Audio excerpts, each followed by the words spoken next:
Hello दोस्तों, good morning. स्वागत है एक बार फिर से आप सभी का एनजेटी एजुकेशन में। साथियों, वीकली करंट अफेयर आपका डिले हो गया था, नहीं हो पाया था, तो वीकली करंट अफेयर मैं आपका आज कवर करा दूंगा। इसमें हम लोग 29 सितंबर से 5 अक्टूबर को कवर करेंगे वीकली करंट अफेयर। फटाफट से हम लोग फटाफट अंदाज में जो भी रिवीजन है आपका टॉप 30 क्वेश्चंस का करेंगे। आप लोग फटाफट आंसर करते जाइएगा, लेकिन डिटेल एक्सप्लेनेशन में दूंगा हर बार की तरह, तो आपको बिल्कुल घबराने की जरूरत नहीं। कोई भी कंटेंट में कोई कमी नहीं की जाएगी।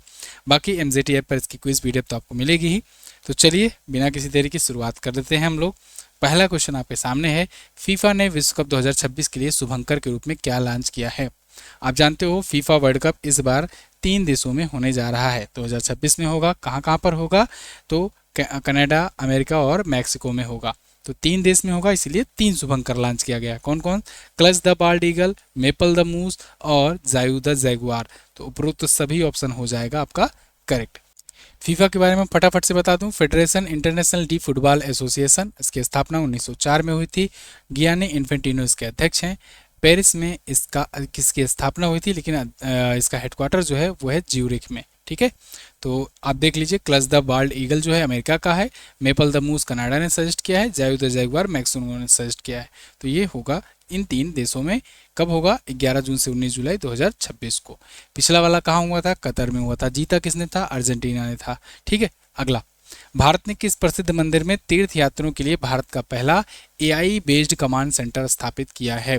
भारत का पहला एआई बेस्ड कमांड सेंटर तो ये स्थापित किया गया है तिरुमाला तिरुपति देवस्थानम में, जो कि आंध्र प्रदेश का एक बहुत ही प्रसिद्ध मंदिर है, पूरे भारत में फेमस है। दुनिया भर में सबसे ज़्यादा पब्लिक गैदरिंग वाले मंदिर या देवस्थानों में से एक गिना जाता है।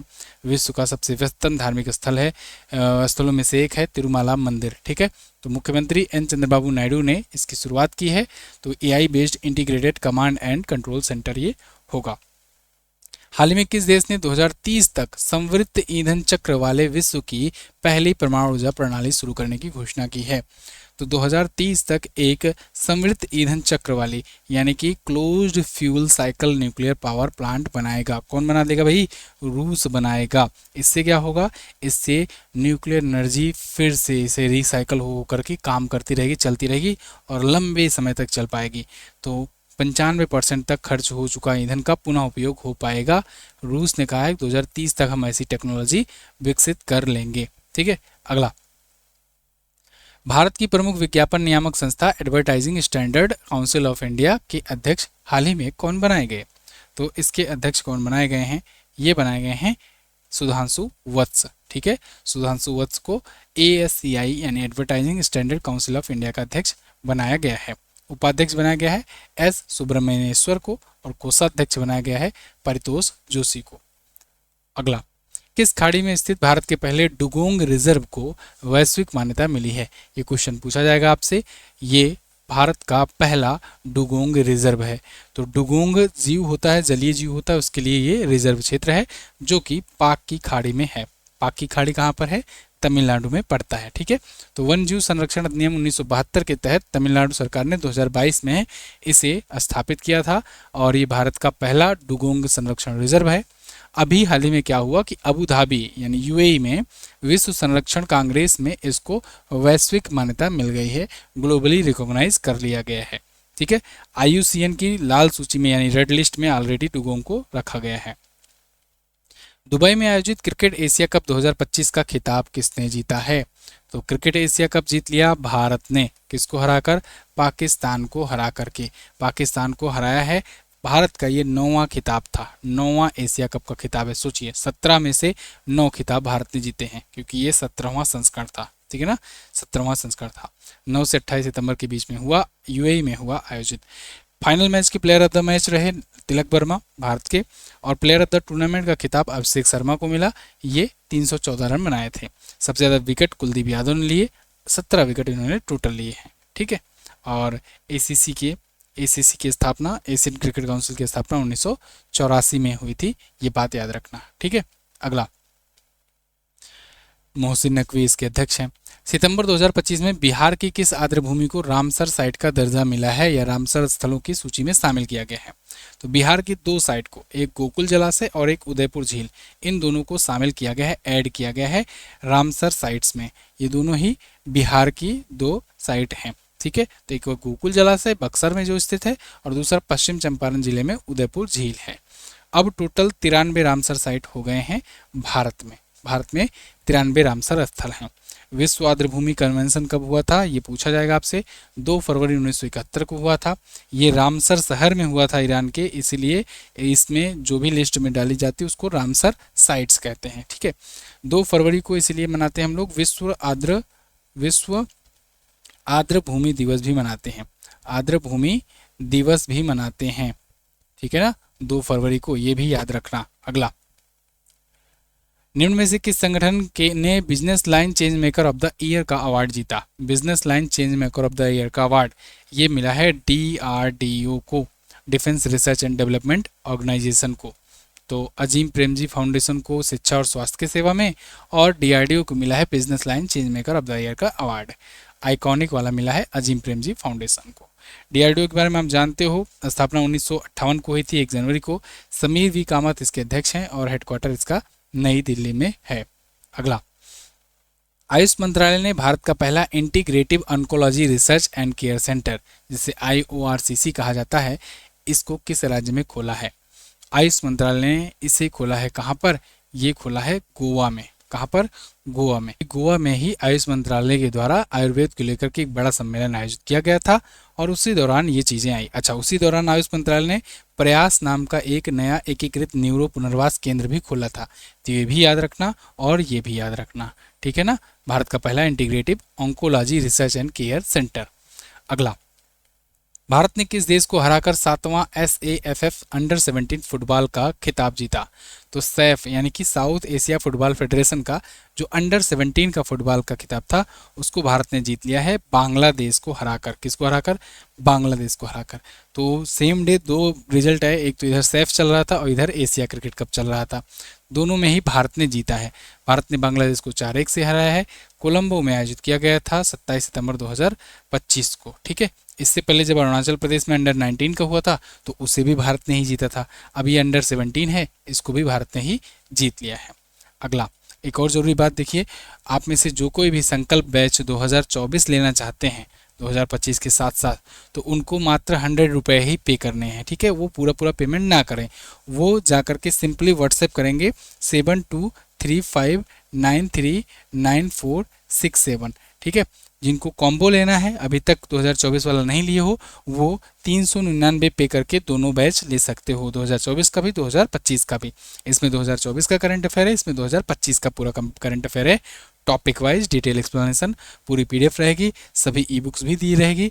वीडियो कोर्स है ये, तो वीडियो फॉर्मेट में क्लासेस इसमें है। ठीक है ना, कई लोग को तो ये कन्फ्यूजन होता है कि टॉपिक वाइज यहाँ पर ई बुक रहेगा। नहीं, ई बुक तो आपको अलग से भी दी जाएगी एक्स्ट्रा, और साथ ही साथ में आपको वीडियो क्लासेस भी इसमें मिलेंगी टॉपिक वाइज, वो भी। ठीक है, और बाकी स्टैटिक जीके भी रहेगी, लाइफ टाइम वैलिडिटी है। तो आप ये MJT ऐप से ले सकते हो या फिर इस नंबर पर व्हाट्सएप कर सकते हो जो मैंने आपको ये बताया। ठीक है, अगला, हाल ही में भारत ने किस देश के साथ पहली बार रेल कनेक्टिविटी शुरू करने की घोषणा की है। तो रेल कनेक्टिविटी पहली बार भारत शुरू करेगा किसके साथ, ये शुरू करेगा भूटान के साथ। भूटान के साथ 2 रेलवे कॉरिडोर शुरू किया है भारत ने, एक कोकराझार गलेफू रेलवे लाइन और एक बानारहाट सामसे रेलवे लाइन। तो ये भूटान के गलेफू से असम के कोकराझार को जोड़ेगा और एक भूटान के सामसे से पश्चिम बंगाल के बनारहाट को जोड़ेगा। तो 2 रेलवे लाइन या 2 रेलवे कॉरिडोर भारत सरकार ने भूटान के साथ समझौते के तहत शुरुआत करी हुई है। और भारत भूटान का सबसे बड़ा व्यापारिक साझेदार भी है, मतलब भूटान अपना सबसे ज़्यादा व्यापार भारत से ही करता है। ठीक है, किस राष्ट्रीय उद्यान में जन्मा मुखी भारत में जन्मा पहला वयस्क चीता बन गया है। मुखी जो है, इसकी माता का नाम था ज्वाला। इसकी माता का नाम था ज्वाला, तो ज्वाला का हुआ मुखी, मिला दो नाम तो हो जाएगा ज्वालामुखी। तो मुखी जो है ये चीता है और ये बन गया है पहला वयस्क चीता। ये कुनो नेशनल पार्क में जन्म लिया था। आपको पता होगा कुनो नेशनल पार्क में ही नामीबिया से सबसे पहले 8 चीते लाए गए थे प्रोजेक्ट चीता के तहत।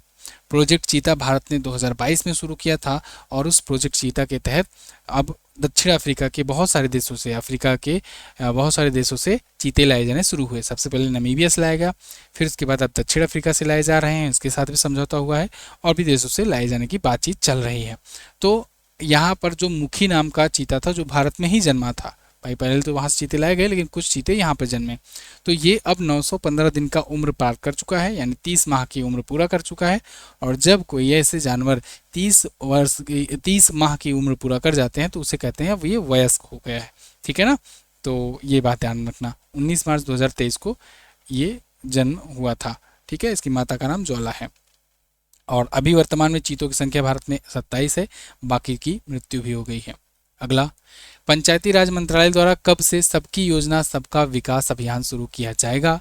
तो पंचायती राज मंत्रालय ने कहा है कि भाई हम 2 अक्टूबर से शुरू करेंगे। तो 2 अक्टूबर से शुरू भी हो चुका है सबकी योजना सबका विकास नाम का अभियान, देशव्यापी अभियान है। पहली बार ऐसे ही 2018 में हुआ था और अभी आगे भी शुरू किया जा रहा है, 2026-27 तक के लिए ये चलेगा, ठीक है। तो पंचायत विकास योजना तैयार करने के लिए ये है। तो केंद्रीय पंचायती राज मंत्री कौन है? राजीव रंजन सिंह, जिन्हें आप लोग बिहार के लोग प्यार से कहते हो लल्लन सिंह, ठीक है। अगला, हाल ही में जारी गैलेप ग्लोबल सेफ्टी रिपोर्ट में कौन सा देश टॉप पर है? तो गैलेप ग्लोबल सेफ्टी रिपोर्ट में टॉप पर यानी शीर्ष पर देश है कौन? सिंगापुर। सिंगापुर गैलेप रिपोर्ट में, ग्लोबल सेफ्टी रिपोर्ट में टॉप पर है। भारत कहाँ पे है भाई? भारत का स्थान आता है 66वां। देखिए, दूसरे पर तजाकिस्तान है, तीसरे पर चाइना है, भारत 66वां सबसे सेफ्टी वाला देश है। 144 देशों की लिस्ट थी, इसमें 1,45,000 से अधिक वयस्कों का सर्वेक्षण किया गया और उसमें ये रिपोर्ट तैयार की गई है, ठीक है। अगला, निम्न में से किसको भारत का अटॉर्नी जनरल नियुक्त किया गया?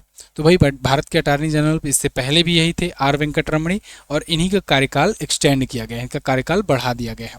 तो आर वेंकटरमणी 2 वर्ष का और कार्यकाल पा गए हैं, जो कि 1 अक्टूबर 2025 से आगे के लिए होगा। इससे पहले 30 सितंबर 2022 को इनको के वेणुगोपाल की जगह पर नियुक्त किया गया था, लेकिन 30 सितंबर का इनका कार्यकाल खत्म हो रहा था, अभी एक्सटेंशन मिल गया है। जो अटॉर्नी जनरल होते हैं ये केंद्र सरकार के कानूनी सलाहकार होते हैं और ये सुप्रीम कोर्ट में केंद्र सरकार की तरफ से कानूनी मामलों की पैरवी करते हैं, ठीक है ना। आप कह सकते हो केंद्र सरकार का सरकारी वकील होता है। हाल ही में किसको सीआईएसएफ का नया महानिदेशक नियुक्त किया गया? तो सेंट्रल इंडस्ट्रीज सिक्योरिटी फोर्सेस, इसके नए महानिदेशक नियुक्त किए गए हैं प्रवीण रंजन। प्रवीण रंजन, आप देखिए प्रवीण रंजन जो है ये सीआईएसएफ के बने हैं। इसके साथ ही साथ में प्रवीण कुमार को आईटीबीपी का नियुक्त किया गया है महानिदेशक।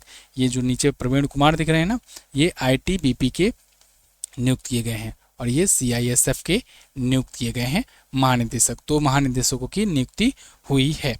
तो आईटीबीपी की स्थापना 1962 में हुई थी और इसकी सीआईएसएफ की हुई थी 1969 में।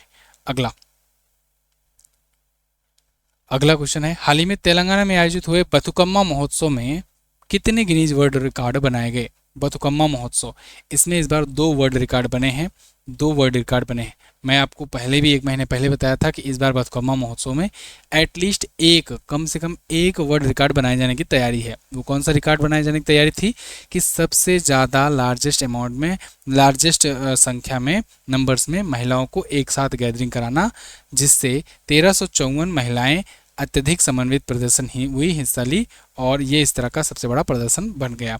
लेकिन साथ ही साथ इन्होंने क्या किया, पुष्प अलंकरण का बथुकम्मा भी इन्होंने बनाया, जो कि सबसे बड़ा अब तक का बथुकम्मा था और इसका वजन 7 टन था। 63 फीट की ऊंचाई थी और चौड़ाई थी 11 फीट की। तो ये भी एक रिकॉर्ड बन गया, ठीक है ना। तो ये वारंगल के 1000 स्तंभ मंदिर में आयोजित किया गया है। कहाँ पर? तेलंगाना में। तेलंगाना का बथुकम्मा महोत्सव बहुत फेमस है। अगला, किस राज्य का बलोद जिला भारत का पहला बाल विवाह मुक्त जिला बन गया है? ये क्वेश्चन इंपॉर्टेंट है, आपसे पूछा जाएगा। तो ये बलोद जिला है छत्तीसगढ़ का। छत्तीसगढ़ का बलोद जिला बन गया है भारत का पहला बाल विवाह मुक्त जिला। ओके, तो child marriage free India campaign के तहत इसका नतीजा निकला है कि भाई 27 अगस्त 2024 को जो कैंपेन शुरू किया गया था उसका नतीजा अब निकला कि ये जिला बन गया भारत का पहला बाल विवाह मुक्त जिला। पिछले 2 साल से कोई भी ऐसे मामले दर्ज नहीं किए गए हैं जिसमें बाल विवाह की केसेस आए हुए हैं। अब यहाँ के जो सीएम हैं उन्होंने कहा है कि आगे आने वाले दिनों में 2028-29 तक हम बाल विवाह मुक्त राज्य बन जाएंगे, यानी पूरे राज्य में बाल विवाह नहीं हो रहा होगा। अगला, किस राज्य के पर्यटन विभाग में वैश्विक पर्यटन पुरस्कार 2025 जीता? तो पर्यटन विभाग जो है ये महाराष्ट्र का था, इसने वैश्विक पर्यटन पुरस्कार जीत लिया है। तो आंध्र प्रदेश के वैश्विक पर्यटन विभाग ने वैश्विक पर्यटन पुरस्कार जीता हुआ है, ये देखिए आप। और इसमें पर्यटन नीति, नवाचार और क्रियान्वयन में उत्कृष्टता के लिए इन्हें मिला हुआ है। नोवोटेल विजयवाड़ा वरुण जो है, ये आंध्र प्रदेश के पर्यटन उत्कृष्टता पुरस्कार में एक सर्वश्रेष्ठ 5 स्टार डीलक्स होटल के रूप में अवार्ड पाए हैं। तो कुल मिलाकर आंध्र प्रदेश पर्यटन विभाग को ये पुरस्कार मिला है। जापान ओपन 2025 का खिताब किसने जीता है?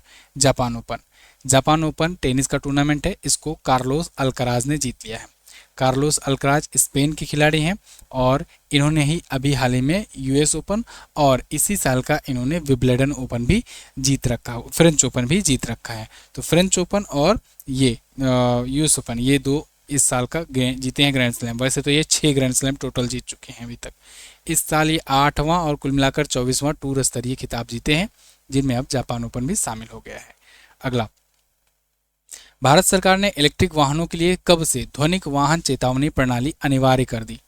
तो इलेक्ट्रिक वाहन जो है, इसके लिए ध्वनिक वाहन चेतावनी प्रणाली कहा जा रहा है कि 1 अक्टूबर 2027 से लागू हो जाएगी, पूरे देश में अनिवार्य हो जाएगी। अभी 2 साल का मौका है।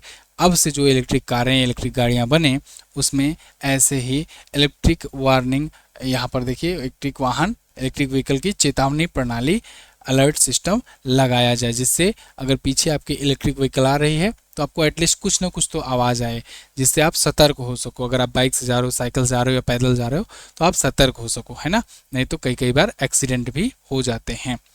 अगला, मतलब इनका कहना यह है कि आप आगे ही देख कर नहीं, पीछे भी देख करके चलो, भाले से पीछे वाला जो है वो आगे देखे या ना देखे।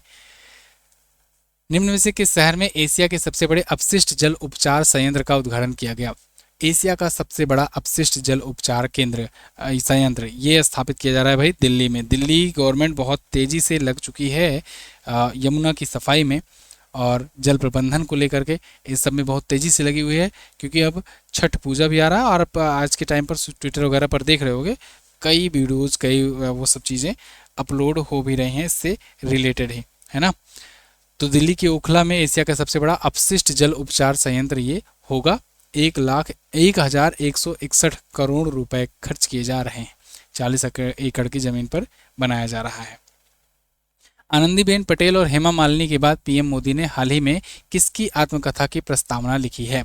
तो पीएम मोदी ने जॉर्जिया मेलोनी की आत्मकथा लिखी है, आत्मकथा की प्रस्तावना लिखी है, ठीक है ना। आत्मकथा तो खुद से ही लिखते हैं लोग।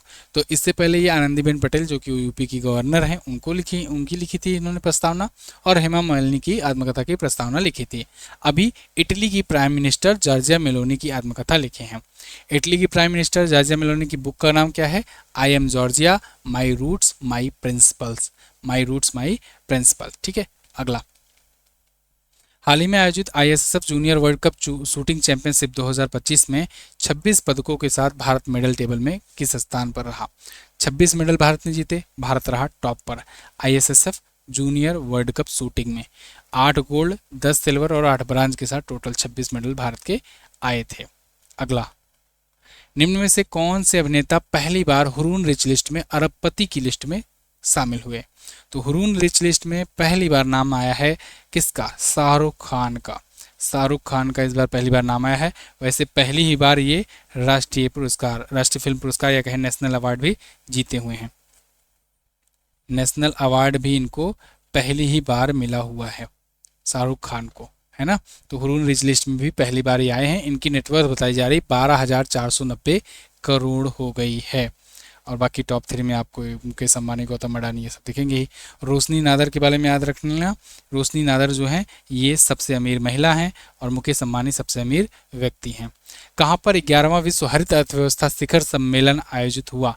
11वां विश्व हरित ऊर्जा शिखर सम्मेलन ये दुबई यूएई में हुआ। यूएई के दुबई में आयोजित हुआ। 30 से ज़्यादा देशों के 3300 प्रतिभागी इसमें हिस्सा लिए। यह हरित इकोनॉमी यानी ग्रीन इकोनॉमी के लिए आधारित था। तो थीम थी प्रभाव के लिए नवाचार, हरित अर्थव्यवस्था के लिए भविष्य को गति देना। ठीक है। अगला, हाल ही में सामाजिक सुरक्षा में उत्कृष्ट उपलब्धि के लिए किस देश को अंतर्राष्ट्रीय सामाजिक सुरक्षा पुरस्कार से सम्मानित किया गया? तो भाई अंतर्राष्ट्रीय सामाजिक सुरक्षा पुरस्कार ये भारत को ही मिलता है। तो भारत ने जीत लिया है अंतर्राष्ट्रीय सामाजिक सुरक्षा पुरस्कार 2025 का, ठीक है। इसको ये पाने वाला 5वां देश बन गया है। मलेशिया के कुआलालंपुर में भारत को सम्मानित किया गया है। ये हर 3 साल में एक बार दिया जाता है, ठीक है, किसी देश को। अगला, हाल ही में किसको पर्यावरण विज्ञान में तमिलनाडु वैज्ञानिक पुरस्कार या कहे तानसा पुरस्कार 2022 से सम्मानित किया गया? तो तानसा पुरस्कार 2022 मिला है किसे? ये मिला हुआ है आर आर्थर जेम्स को। डॉक्टर आर आर्थर जेम्स 50,000 के नगद पुरस्कार वाले ये अवार्ड को पा चुके हैं। तमिलनाडु वैज्ञानिक पुरस्कार ये वैज्ञानिकों को दिया जाता है, किसके द्वारा? Tamil Nadu state council for sciences and technology के द्वारा। अगला, हाल ही में किस केंद्रीय मंत्री ने माई भारत मोबाइल ऐप लॉन्च किया? तो माई भारत मोबाइल ऐप केंद्रीय मंत्री मनसुख मंडाविया जी ने लॉन्च किया हुआ है।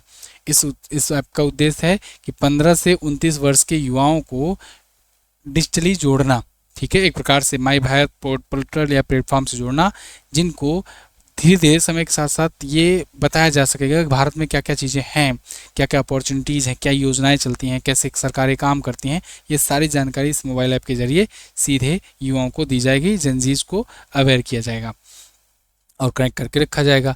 अक्टूबर 2025 में यूनियन बैंक ऑफ इंडिया के एमडी और सीईओ कौन नियुक्त किए गए? तो यूनियन बैंक ऑफ इंडिया और central bank of India, 2 MD और सीईओ नए नियुक्त किए गए हैं। दोनों ही सरकारी बैंक के हैं। टोटल भारत में 12 सरकारी बैंक के हैं, ठीक है ना, ये जानते हो आप। तो 12 में से 2 सरकारी बैंकों के एमडी और सीईओ चेंज हुए हैं। इसमें यूनियन बैंक ऑफ इंडिया के बनाए गए हैं आशीष पांडे। कौन? आशीष पांडे बनाए गए हैं, ठीक है। यहाँ पर देखो, आशीष पांडे ये बनाए गए हैं। और कल्याण कुमार जो है ये सेंट्रल बैंक ऑफ इंडिया के एमडी और सीईओ बनाए गए हैं। यहाँ मैं साफ साफ लिख दे रहा हूँ, कल्याण कुमार जो है ये सीबीआई के, सेंट्रल बैंक ऑफ इंडिया के, और ये यूबीआई के, ठीक है। CBI central bureau of investigation वाला नहीं, सेंट्रल बैंक ऑफ इंडिया वाला है ना, स्पेशल 26 वाला। खैर, तो यूनियन बैंक ऑफ इंडिया की स्थापना 1919 में, मुख्यालय मुंबई में, और एमडी और CEO Ashish Pandey. Central bank of India के सीईओ एमडी कल्याण कुमार, स्थापना 1911, और हेडक्वार्टर मुंबई में। तो अब ये प्रमुख दिवस थे और ये प्रमुख आयोजन सम्मेलन है। इसका मैं रिवीजन के लिए पर्पज से आपको छोड़े जा रहा हूँ। ये पीडीएफ में आप पढ़ लेना, ठीक है। ये महत्वपूर्ण अन्य नियुक्तियाँ हैं, प्रमुख ऐप और पोर्टल हैं। ये सारे कंटेंट मैं आपको यहाँ पर दे रहा हूँ एक्स्ट्रा, तो इसको भी आप पढ़ लिया करो, रिवीजन कर लिया करो। बाकी संकल्प बैच जिनको लेना है दोनों कॉम्बो एक साथ, वो मात्र 399 में प्राप्त कर सकते हैं। जो इनमें से कोई एक ले चुके हैं, दूसरा लेना चाहते हैं, तो उनको मात्र 100 रेट्स पे करना है, और मात्र 100 रेट्स पे करके आप एक के साथ दूसरा भी बैच प्राप्त कर सकते हो, ठीक है। तो दोनों बैच आप लीजिए और बेहतरीन ढंग से तैयारी कीजिए। दोनों साल का आप देखिए, करंट अफेयर आप बेहतर स्कोर करके आएंगे। इसके अलावा जिसका जीएस कमजोर है, जीएस अभी तक नहीं पढ़े हो, तो जीएस सफलता 4 बैच ज्वाइन करो। इस बैच के बाद आपको जीएस में कभी कोई प्रॉब्लम नहीं आएगी। Thank you so much. ये सारे बैचेस वगैरह सब आपको हमारे एप्लीकेशन MGT ऐप पर मिल जाएंगे। मैं आपको मिलूंगा अगली वीडियो में, अगली क्लास में। तब तक के लिए नमस्कार, जय हिंद, वंदे मातरम।